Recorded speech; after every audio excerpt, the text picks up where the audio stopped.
DZRH, member, kapisanan ng mga broadcaster ng Pilipinas.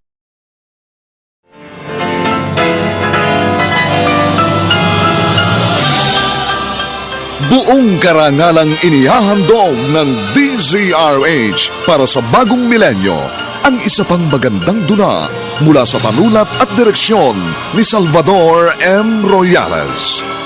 May pangako ang bukas. Galit na galit ako sa'yo. Mula pagkabata, napakalupit mo na sa akin. Dahil ba Diyos ka, kaya kapag may gusto kang kunin, kukunin mo? Kung hindi naman pala nakasulat sa kapalaran ko ang mabuhay ng may mga magulang, bakit kailangan pa akong isilang? May pangako ang bukas. Kasaysayan ng mga kaluluwang lupaypay na ang pusong hapong-hapo sa tindi ng malabis na pagdurusa. Subalit sa kabila ng lahat, huwag kalilimutang paglipas ng isang dapit hapon ay sisikat ang araw na magsisilbing tanglaw sa sinumang tinakasan na ng kawalang pag-asa. Dahil sa likod ng mga hinagpis ay may naghihintay na ligaya. Sa bawat kabiguan ay may makakamit na tagumpay, laki pang pangarap na sa bawat himaymay ng laman ay muling mabuhay ang dugong nananalaytay sa mga ugat at unti-unting mauusal ang mainspirasyong mga katagang. May pangako ang bukas. May pangako ang bukas. Isa na namang natatanging dulang pangradyo na inyong aabangan at kalulugdan, mag-iiwan ng mga magagandang halimbawa at aral. May pangako ang bukas.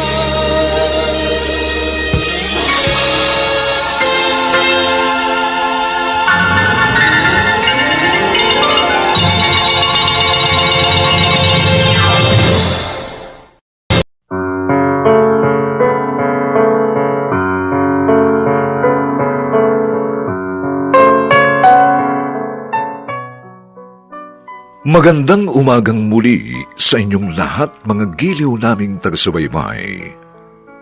Narito na po ang ikalawang kabanata ng ating tampok na kasaysayan sa linggong ito, pinamagatang, Bakit kailangan pa akong isilang? Dito pa rin sa ating natatanging dunang, May Pangako ang bukas.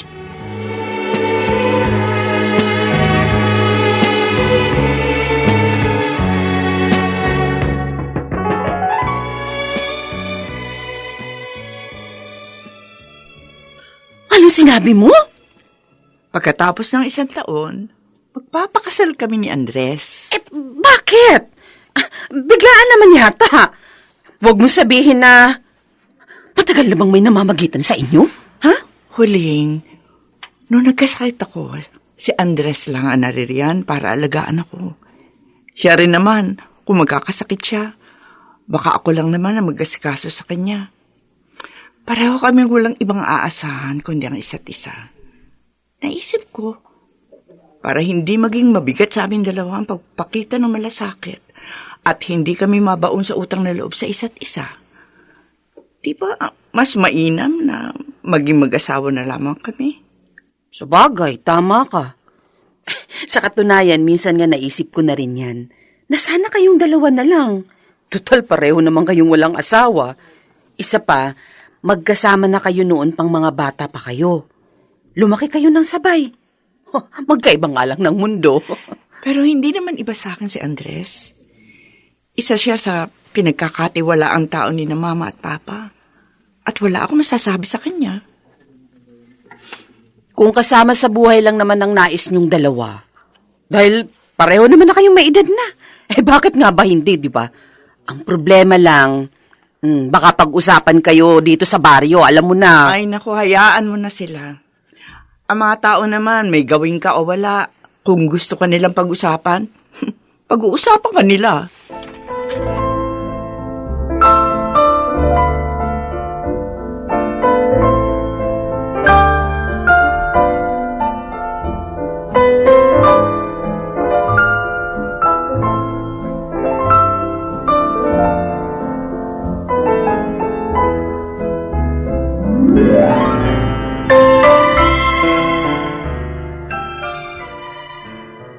Sigurado ka na ba talaga rito, Remedios?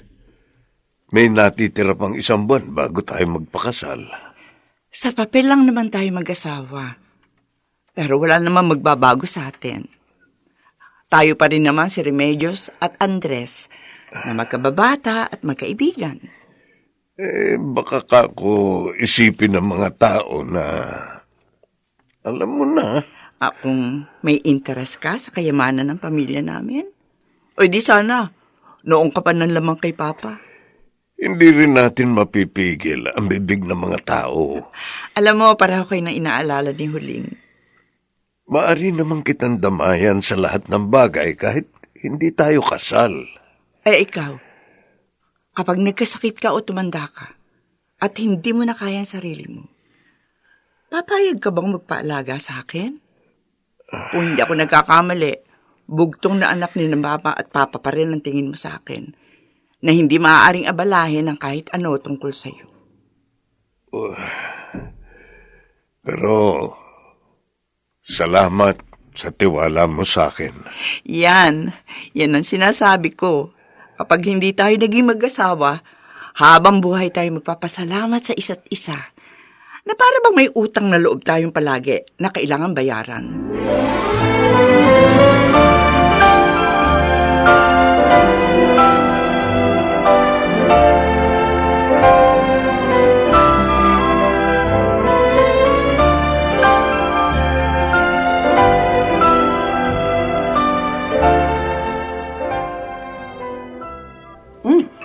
Sarap.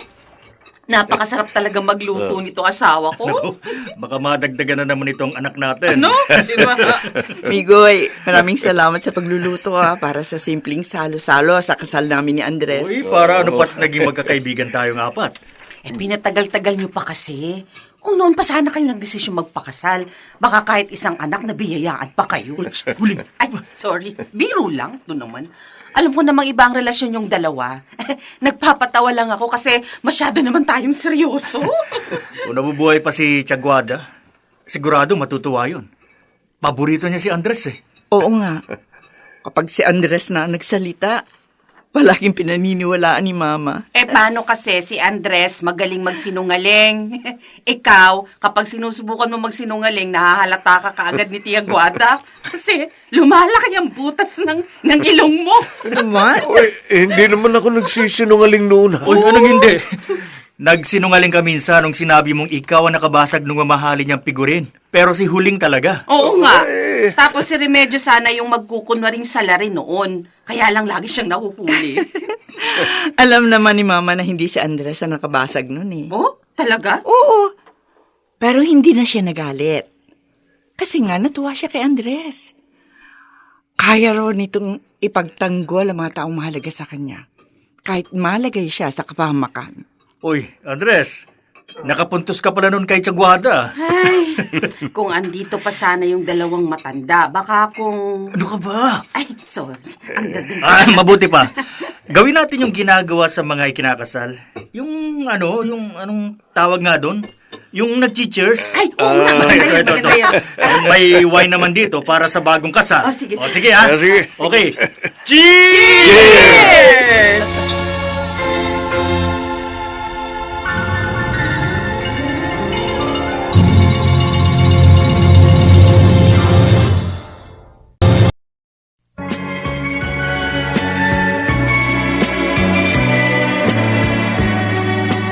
At ngayon, balikan natin ang tampok na kasaysayan sa ating dulang.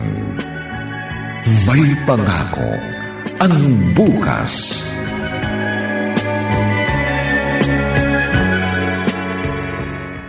Dito ka na matutulog sa kwartong ito mula ngayon, Andres. Uy, ayos lang naman sa akin yung doon ako sa kubo ko. Ano ka ba? Ayan pagpagan mo na lang yung mga gamit at mukhang may mga alikabok na. Guest room ito dati. Wala namang bumibisita rito sa bahay. Salamat. Ano ba? Tigilan na nga natin dalawa ang pagpapasalamat. Oo nga pala. Maaari mo nang gamitin ang lahat ng gamit dito sa bahay nang hindi nagpapaalam sa akin. Ang anumang akin, sa iyo na rin. Oo. O siya. May iwan na kita, ha? Ako na magsasara ng gate. O, sige. Ayaw mo magpasalamat tayo sa isa't isa, pero ang lahat ng ito, ginagawa mo para magpasalamat sa akin. Di ba, Remedios?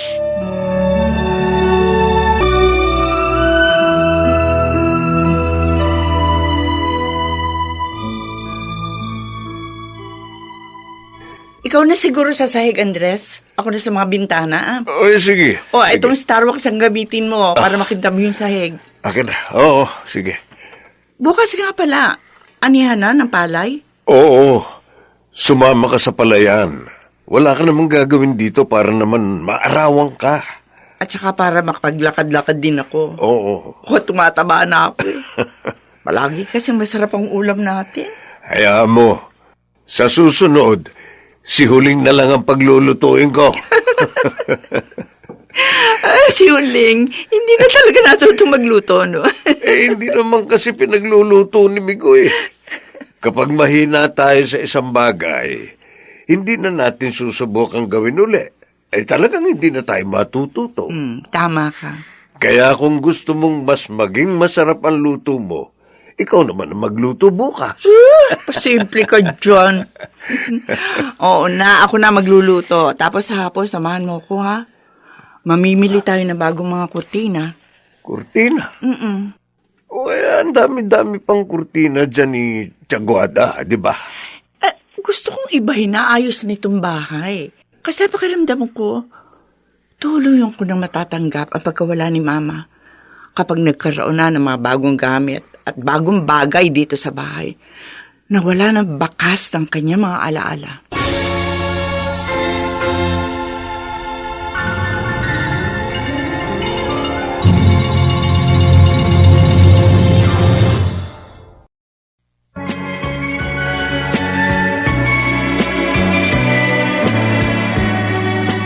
At ngayon, balikan natin ang tampok na kasaysayan sa ating dulang.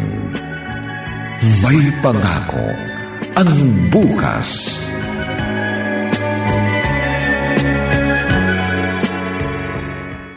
Andres? Saan mo ipinarada yung sasakyan? Ayun o, doon sa may lilim. Akin na nga yung isang bag na hawak mo. Hindi, kaya ko na to. Bigat na nga niyan, bit-bit mo eh. Sigurado kang kaya mo. Oo. Ba, ano yun? Teka, sandali, huwag kang gumalaw. Iyak ng bata, hindi ba? Saan galing yun? May nakikita akong gumagalaw sa bandaron. Remedios, Bakit? halika! Halika, Bakit? tingnan mo. Tingnan mo. Diyos ko! Sanggol! Mukhang itinapon dito sa may lilim ng puno. Sanggol nga! Teka, Andres! Kakargahin ko, sandali. Ay, tumahan? Sino kaya nagtapon sa kanya rito? Halika na. Iuwi natin ang bata. Ano?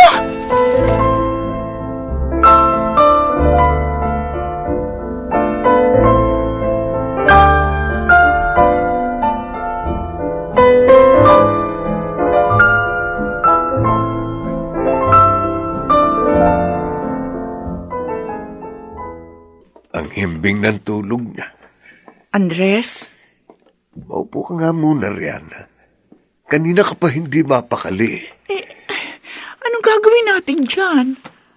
Baka hanapin niya ng tunay niya mga magulang. Mukhang itinapon na ito. Hindi na ito hahanapin. Paano mo nasabi itinapon? Sino namang matinong tao mag-iiwan ng bata sa damuhan, Aber? Anong plano mong gawin dyan? Ampunin natin. Aampunin natin ang batang yan?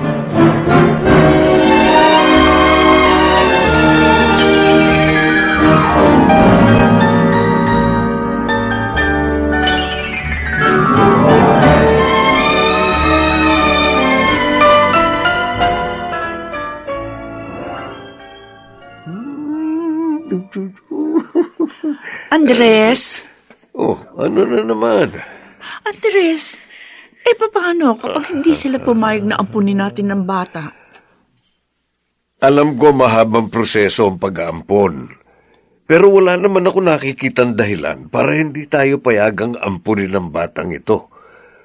Pareho naman tayo nasa tamang pag-iisip, di ba? Kaya ba natin yung alagaan? Matanda lang ang alam kong alagaan. Pero ni minsan wala pa ako inalagaan bata. O ako ay puro mga halaman at pananim lang ang alam kong alagaan at saka kalabaw eh. Kaya nga Paano kapag hindi natin yan naalagaan na maayos? Andres, bigay na lamang natin siya sa kanila. Sabi ko naman sa iyo, kapag hindi tayo marunong at hindi natin sinubok gawin, talagang hindi tayo matututo. Pero Andres... Halika na. Pumasok na tayo sa opisina ng DSWD nang maipagbigay alam na natin kung anong plano natin sa batang ito.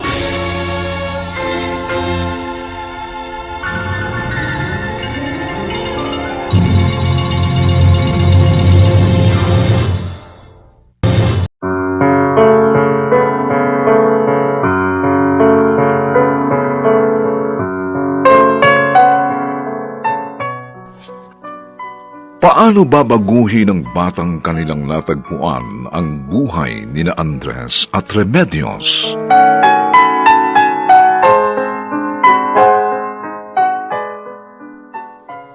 Mga nagsiganap: Susan Robles, Lionel Benjamin, Jenaline de la Cruz, Maynard Landicho Jr., Phil Cruz, at si Rosana Villegas sa papel na Merida. Nilapatan ang tunog ni Jerry Mutia. Sa musika ni Buboy Salonga. Supervisyong teknikal ni na Eric Lucero at Bong Muyar. Ang kasaysayang ito ay mula sa panulat ni Rita Labanon at sa direksyon ni Roberto Bobby Cruz. Ito po ang inyong kaibigan June Martin Legaspi, nag-aanyayang huwag po ninyong kaliligdaang sundan at pakinggan ang mga susunod pang papainit at mga madamdaming kabanata ng kasaysayang ito. Bakit kailangan pa akong isilang?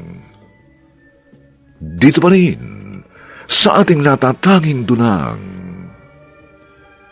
may pangako ang bukas.